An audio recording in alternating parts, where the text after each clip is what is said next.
Hall से निकलने के बाद ऐसा ही हालात हुआ था और उसके साथ-साथ मेरे आँखों की रोशनी भी चली गई और याददाश्त भी। फिर हमने रामानंद सागर जी का फ़ोटो के सामने 3 घंटे माथा टेके तब जाके याददाश्त वापस आया। लेकिन आँखों की रोशनी माँ, मुझे कुछ दिखाई नहीं दे रहा माँ। अब 3 घंटा खुद की पेलने के बाद आदि पुरुष को झेलने के बाद पहली बार मैं आज समाज सेवा करने आया हूँ, यानी कि रिव्यू नामक समाज सेवा के लिए हाजिर है। सच बताओ इससे घटिया क्रिएशन मैंने आज तक लाइफ में नहीं देखा। इससे अच्छा तो जेसीबी का जमीन खुदाई करते हुए देख लेते, थोड़ा सा टाइम पास भी हो जाता। बट इतना घटिया, इतना वाहियात, इतना थर्ड क्लास क्रिएशन मैंने आज तक नहीं देखा। ये का बवासीर बना दिए हो। आज तक तो आपने काफी सारे रिव्यू देख चुके हैं, पर वही बात को दोबारा दोहराते हैं और आज कुछ नया चीज भी बताएंगे। सबसे पहले बात करते हैं इन लोगों के बारे में, यानी कि मेकर्स के बारे में, जिन्होंने इस वाहियात फिल्म को क्रिएट किया है। इन्होंने बोलते हैं कि ये पूरा रामायण नहीं है, रामायण से इंस्पायर्ड है और इतना हद तक इंस्पायर है कि कुछ अलग ही कर दिया। जैसे कि मेकअप का बात करते हैं, रामायण का जो रावण है, यहाँ का जो रावण है, ये 2 मंजिल वाला रावण है, यानी कि 2 मंजिल वाला स्पाइक काट करते हुए सुरमा भोपाली रावण। यानी कि रावण का जो 10 सिर होता है वो पहले निकलता है, बट नहीं, ये 2 मंजिल वाला रावण है। यानी कि ऐसे लगता है कि किसी प्रोमोटर को जगह नहीं मिला घर बनाने के लिए, तो एक मंजिल के ऊपर दूसरा मंजिल खड़ा कर दिया। तो 2 मंजिल वाला रावण और आंखों में सुरमा है, स्पाइक काटे, इधर से 2 बीट मारा हुआ, एकदम लग रहा है खिलजी टाइप का दिखते हुए उसको रावण बना दिया। और ये लोग बोलते हैं हम इंस्पायर्ड है।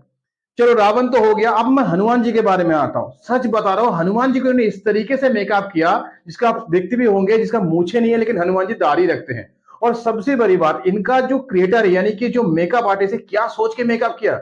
लगता है उन्होंने बचपन में बीड़ी पीते उसका मम्मी ने उसको पकड़ लिया होगा, और जैसे आपको मम्मी ने बीड़ी पीते हुए पकड़ लिया तो मुंह में वो धुआं जैसे छुपा लेते, उस तरीके से हनुमान जी का मुंह बना दिया, जैसे लग रहा है मुंह में कुछ छुपाया हुआ है।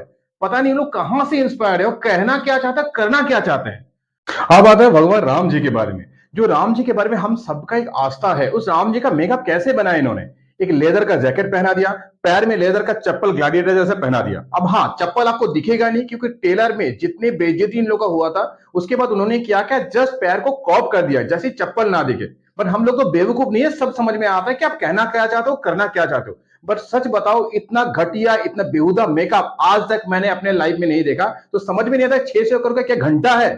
हमारे संस्कृति का धज्जिया उड़ा दिया। तो एक सवाल है, आप कहां गया है बॉयकॉट गैंग, कहां गया बॉयकॉट गैंग, क्यों बॉयकॉट नहीं है। लेकिन नहीं, एक संस्कृति का जिसने धज्जिया उड़ा दिया, कुछ भी बनाते जा रहे हैं, कुछ भी खिलाते जा रहे हैं, कुछ भी पिलाते जा रहे हैं, हम वो खा भी रहे हैं, हम पी भी रहे हैं। और आज हमारे देश में बॉयकॉट गैंग कहां गया, ये मेरा सवाल है। अगर बॉयकॉट गैंग सो गए हो क्या। अब इसके मेकअप को और बॉयकॉट गैंग को मेरा सिर्फ एक ही सवाल है, तुम्हें शर्म है कुछ शर्म आया है। अब आता है इसका डायलॉग के बारे में। मुझे समझ में नहीं आता डायलॉग लिखने के टाइम में कहां का पिया था और क्या पी के डायलॉग लिखा था। तौबा तौबा तौबा, थारा मूड खराब कर दिया। मतलब डायलॉग इतना इतना घटिया है, इतना वाहियात है। इन्होंने हनुमान जी का पूंछ में आग लगाने के बाद जो जो छोटे टारजान यानी कि बत्सल सेठ ने बोलता है जली ना, उसके बाद हनुमान जी क्या रिप्लाई देता है कि आग तेरे बाप की, तेल तेरी बाप की, जलेगी तेरी बाप की। व्हाट द हेल, क्या है ये। मैं तो सिर्फ एक ही चीज मिस कर रहा था, यहाँ पे हनी सिंह या बादशाह का एक रैप दे देता बीच में। मतलब इतना थर्ड क्लास डायलॉग कैसे हो सकता है। हनुमान जी को बोलते हैं कि तेरा बुआ का बगीचा है। जब जब लक्ष्मण जी को यानी कि मूर्छित कर दे तब बोलता है शेषनाग को लंबा कर दिया। कुछ भी और एक्टिंग का बात तो छोड़ ही दो, यानी कि प्रभास जी राम कम बाहुबली ज्यादा लग रहे थे, सैफ अली रावण कम खिलजी ज्यादा लग रहे थे। और ये सैफ अली यानी कि जो रावण है, ये तो किसी राउत पार्लर में जाके कभी कभी स्नैक्स पा भी लेते हैं। मतलब समझ में नहीं कहां से आते हैं ऐसे सोच। बट हाँ, हम लोग कुछ नहीं बोलेंगे क्योंकि ये रामायण नहीं है, इन लोग इंस्पायर्ड है। कहां से, रामायण नहीं है, रामायण से इंस्पायर्ड है। तो सच में मैं भी ना, हम लोग को भी ना थोड़ा इंस्पिरेशन मिल रहा है बेन स्टोक से, जो इंस्पायर्ड होकर कुछ बोलने का मन कर रहा है, क्योंकि हम भी बेन स्टोक से इंस्पायर्ड है। अबे रुक, सुनता, क्या कर रहा है? अबे क्या लगता है? और ये मेकर्स की एक नया नाटक चालू हुआ है इस फिल्म को चलाने के लिए। अभी वो क्या कर रहे हैं, हमारे सेंटीमेंट के साथ खेल रहे हैं। अभी जाके बोल रहे हैं मूवी हॉल में एक थिएटर में एक सीट छोड़ दो हनुमान जी के लिए। और सच बताऊं, हम सब जनता ने उनका बात सुन भी लिया, तो हनुमान जी के लिए पूरा बानर सेना के लिए सीट छोड़ दिया। और तभी जाके लास्ट संडे में मैंने जाके देखा, मुश्किल से मुश्किल 50 बंदे भी नहीं थे थिएटर हॉल में। तो आप ऐसे वाहियत क्रिएट करोगे तो ऐसा ही हाल होगा। देखो इस मेकर से भी सबसे बड़ी प्रॉब्लम है हम लोग, यानी कि हम लोग जो इतना सब कुछ सुनने के बाद भी ये झेलने चले जाते हैं।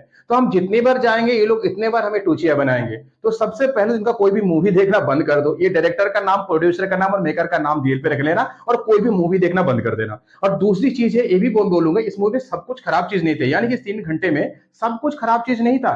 3 चीज अच्छी भी थे। पहला चीज, जहां थिएटर में गए थे उसका गद्दे वाला रेड कलर का सीट मुझे बहुत अच्छा लगा। नंबर 2, उसका एसी भी बहुत अच्छा था उस हॉल का। और नंबर 3, सबसे अच्छा था इसका पॉपकॉर्न। ये तीनों चीजें छोड़ के बाकी सब घटिया था। और हाँ, और ज्यादा कुछ बोलेंगे नहीं, मुझे भी मेरा आंखों की रोशनी भी वापस चाहिए, तो हम जल्दी जाने फिर से रामानंद सागर जी का फोटो के सामने माथा टेकने। देखते 3-4 घंटा माथा टेकेंगे, शायद आगे आगे आंखों की रोशनी वापस आ जाए।